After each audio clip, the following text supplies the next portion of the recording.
Hola, buenos días estudiantes. Nos encontramos nuevamente en la cuarta clase. Hoy vamos a seguir trabajando con los cuentos de terror, pero esta vez vamos a aprender o vamos a repasar también lo que conocemos como secuencia narrativa. Vamos a ir viéndolos a partir de diferentes diapositivas, para que ustedes me acompañen con esto, ¿no? Van a poder ir leyendo mientras yo les voy explicando. Se llaman acciones principales o núcleos narrativos a los hechos centrales de un relato, que hacen avanzar la acción y que no pueden ser suprimidos ni cambiados de orden sin interrumpir la coherencia de la historia. Además, guardan entre sí una relación de causa y efecto, ya que un núcleo se produce como consecuencia de otro. Las acciones se van sucediendo de forma entrelazada, como encadenándose, y se van agrupando, formando así las llamadas secuencias. Bueno, vemos aquí también en la diapositiva que nos dice cómo nosotros tenemos que enunciar o cómo tenemos que nombrar a cada una de las secuencias. Para enunciarlas se emplean los verbos. La secuencia, por ejemplo, caminar, la secuencia ver, se las va enunciando de esa manera, pero para nombrarlas se usa sustantivos. Entonces vamos haciendo el enunciado. El Utterson y Enfield iban caminando por la calle. Así las enunciamos con el verbo de ir. Pero luego la vamos a nombrar con un sustantivo. Por ejemplo, caminantes. En la sucesión de las secuencias hay un momento en que la historia llega a un punto máximo. Como bien les dije hoy, se van sucediendo una tras otra, pero en un momento que se van sucediendo las distintas secuencias, llegan a un punto máximo que es el conflicto. Y bueno, de ese conflicto, ya después, en la situación final, esperamos el desenlace. A este momento del relato, donde está el conflicto, se lo llama clímax. Es la parte más conflictiva y la parte central del relato. En la historia, también, además de estas secuencias narrativas o acciones principales, también en las historias hay acciones secundarias. Estas sí las podemos eliminar. Si las eliminamos, no pierde sentido el relato. Y otro dato importante también que hay en los relatos de horror son los indicios.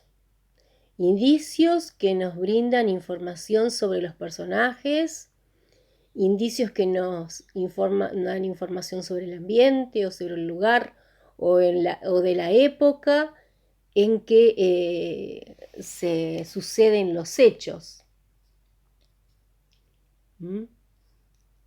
Fíjense, aquí, por ejemplo, estamos mostrando en un indicio, es como un detective que está encontrando algo. Entonces nosotros nos damos cuenta de indicios. Cuando leímos el incidente de la ventana, por ejemplo, cómo nosotros nos dábamos cuenta que estaba sucediendo algo raro allí en esa ventana, donde estaba el doctor Jekyll.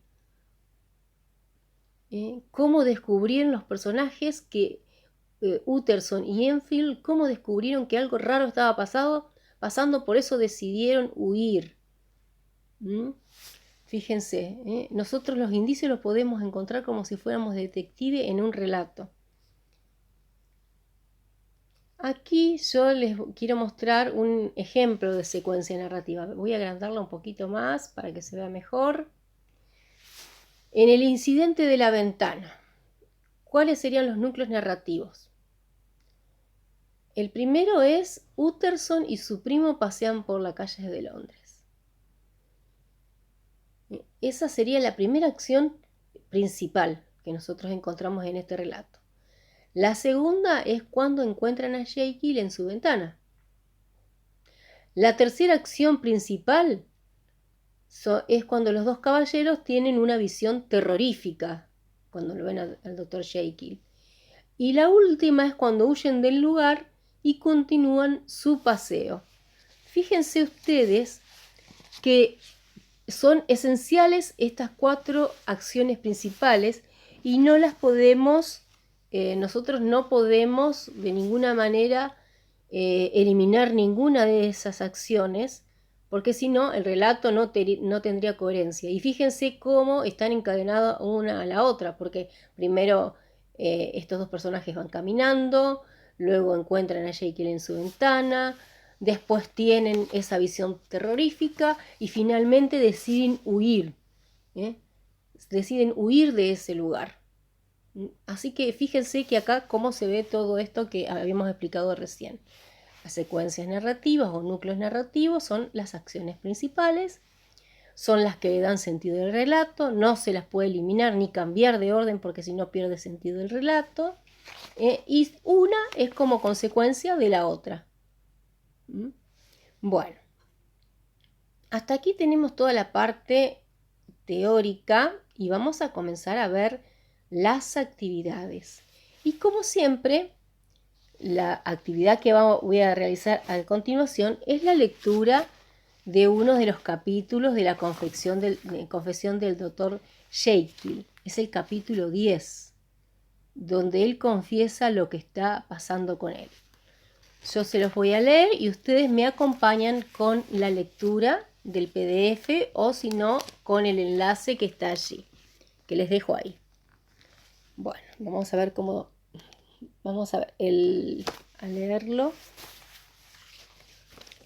Me acomodo un poco.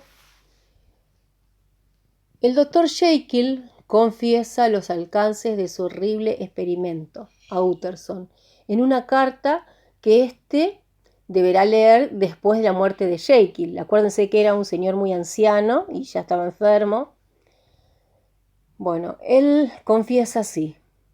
Nací en el año 1800, y no especifica qué fecha, heredero de una gran fortuna y muy inclinado al trabajo. Gocé muy pronto del respeto de los mejores y más sabios de mis semejantes. Y por lo tanto, todo me auguraba un porvenir brillante. Lo cierto es que lo peor de mis faltas no era más que una disposición alegre e impactante que ha hecho la felicidad de muchos, pero que yo hallé muy difícil de compaginar con mi imperioso deseo de gozar de la admiración de todos y presentar ante la sociedad un continente desusadamente grave. O sea que él parece que no estaba muy contento con todo, aunque era rico y gozaba de las mejores amistades, él no se sentía muy a gusto con su personalidad. Por esta razón oculté mis placeres, y cuando llegué a esos años de reflexión, en que el hombre comienza a mirar a su alrededor y a evaluar sus progresos y la posición que ha alcanzado, ya estaba entregado a una profunda duplicidad de vida. Ya era anciano y tenía una duplicidad de vida. Una duplicidad, duple, de doble, ¿no? Como que tuviera una doble vida. Bastará con que diga que llegué a fabricarme una pócima por medio de la cual logré sustituir mi aspecto por una segunda apariencia, que constituía la expresión de los elementos más bajos de mi espíritu y llevaba su sello. Sabía que corría peligro de muerte. Bastaría con un simple error en la dosis o en las circunstancias en que se administrara pero la tentación de llevar a cabo un experimento tan singular venció al fin todos mis temores. Y a una hora muy avanzada de la noche, de esa noche que maldigo, mezclé los elementos, los vi bullir y husmear en la probeta. Y cuando el hervor se hubo disipado, armándome de mucho valor, bebí la poción. Sentí unas sacudidas desgarradoras, un rechinar de huesos, una náusea mortal y un horror del espíritu que no pueden sobrepasar ni los traumas del nacimiento y de la muerte. Luego, la agonía empezó a disiparse y recobré el conocimiento, sintiéndome como si saliera de una grave enfermedad. Había algo extraño en mis sensaciones, algo indescriptiblemente nuevo, y por su novedad también indescriptiblemente agradable. Me sentía más joven, más ligero, más feliz físicamente. Supe al respirar por primera vez que esta nueva vida, que era ahora más perverso, 10 veces más perverso, un esclavo vendido a mi mal original. Y solo pensarlo me deleito en aquel momento, como si fuera un vino añejo. Estiré los brazos exultante y me di cuenta de pronto de que mi estatura se había reducido. Recorrí los corredores de mi casa sintiéndome como un extraño en mi propia morada. Y al llegar a mi habitación, contemplé por primera vez en el espejo la imagen de Edward Hyde. ¿Qué les pareció este relato? La confesión del doctor Jekyll. Espeluznante, ¿no? Una persona que lo tenía todo, pero que no estaba satisfecho con lo que veía en el espejo. Entonces decidió cambiar. Por eso creó esa pócima. Bueno, les comento porque este es el último capítulo que vamos a leer del Dr. Jekyll, que bueno, ustedes pueden leer la novela, pero les comento que bueno, como él no estaba haciendo bien las cosas, al tomar esa poción y convertirse en una persona muy perversa, imagínense que hizo cosas muy malas, así que no termina bien este señor. Así que los animo a que puedan leerlo. Yo tengo un resumen del libro, un PDF, así que se los puedo subir para que ustedes los puedan leer y conocer bien toda la historia en detalle. Así que después se los voy a subir. Y también les puedo subir también, o lo pueden buscar ustedes si quieren, la biografía de Robert Louis Stevenson, que es el autor, porque van a ver ustedes que es emocionante también su biografía, ¿no? Bueno, vamos a continuar con las actividades. Una vez que ustedes han leído esta lectura en su PDF y que lo hayan impreso y pegado en sus carpetas, van a tener que ver las acciones principales. Así como vimos en ese ejemplo que yo les mostré de secuencia, bueno, ustedes van a ver las acciones principales de este capítulo que acabamos de leer. Entonces, van a ver todas las acciones principales según en el orden que ocurren en el relato.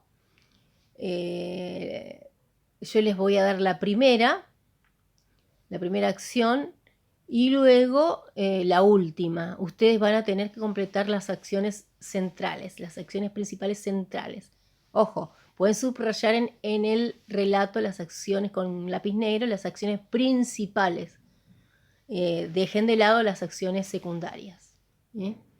Entonces, fíjense, la primera es: el doctor Jekyll, heredero de una gran fortuna, gozaba del respeto de todos sus semejantes.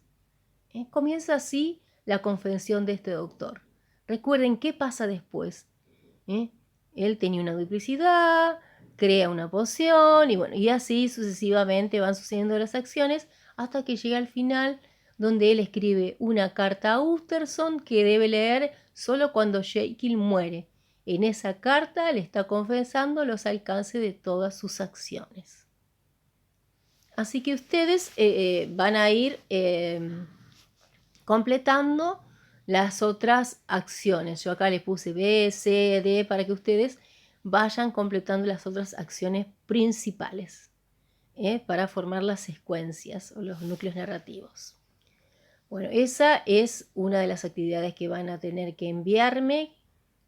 La hacen en su carpeta y ustedes me pueden enviar una foto o las pueden subir en la computadora y me los envían de forma digital. La otra actividad que van a tener que hacer es completar en estos casilleros que ustedes ven ahí en blanco, completar las letras de la actividad anterior que hicimos, donde tenían que ver las acciones principales. Van a tener que completar las letras, completar con las letras ahí en esos casilleros que corresponda a cada una de esas secuencias. Fíjense cómo yo nombré las secuencias con sustantivos. En la actividad anterior, ustedes se van a fijar que es un enunciado donde hay un verbo. Jekyll, heredero de una gran fortuna, gozaba del respeto de todos sus semejantes. Gozaba. Bueno, ese verbo tiene que estar ahí porque es una acción. Entonces es una acción principal. O sea, para enunciarla usamos los verbos. Un enunciado donde haya un verbo. Pero para nombrarlas usamos un sustantivo. O sea, duplicidad. ¿Cuáles son las acciones que llevan a la duplicidad de este ser, del doctor Jekyll? Acuérdense, el primero gozaba de todos, buenas amistades, de dinero, tenía todo lo que una persona quisiera tener por ahí, pero él no estaba contento con eso. Él quería algo más. Muy dentro de su interior, aunque él parecía una persona excelente, una buena persona, había cierta duplicidad. Entonces ustedes ahí, en ese rectángulo que van a ir ahí, en ese formato, van a ir poniendo las letras que tratan sobre la duplicidad. Todo relacionado con la acción, con la actividad anterior. En el segundo, cuando se transforma, la transformación que sufre este hombre. Entonces ahí van a poner qué letras corresponden a esa secuencia transformación. Y luego, la última secuencia va a ser el arrepentimiento. ¿Cómo se arrepiente él? Y hay un elemento, hay un instrumento que él envía a Utterson, que es la herramienta con la que él decide confesar todos sus delitos y confesar todo lo que hizo. Bueno, y finalmente van a tener que ilustrar cada una de estas secuencias, o sea, la duplicidad, la transformación y el arrepentimiento, van a tener que ilustrarla, pero en forma de historieta, sí, van a tener que hacer una historieta. Recuerden que la historieta está confeccionada en forma de viñeta, tienen globitos de diálogo los personajes, cuando habla uno, el que habla primero, el globito tiene que estar arriba, el que habla después, el globito tiene que estar abajo. Pueden poner onomatopeyas donde se hacen ruidos, por ejemplo, cuando se golpea una puerta, ¡puf! Esas son las onomatopeyas, que son las que imitan los sonidos. Bueno, chicos, entonces hasta aquí llegaría nuestra última actividad de hoy. Espero sus producciones. Ya saben, cualquier duda que tienen, me consulta por el WhatsApp. Y bueno, los espero para la próxima clase. Que tengan muchos éxitos y hasta la próxima clase. Nos vemos,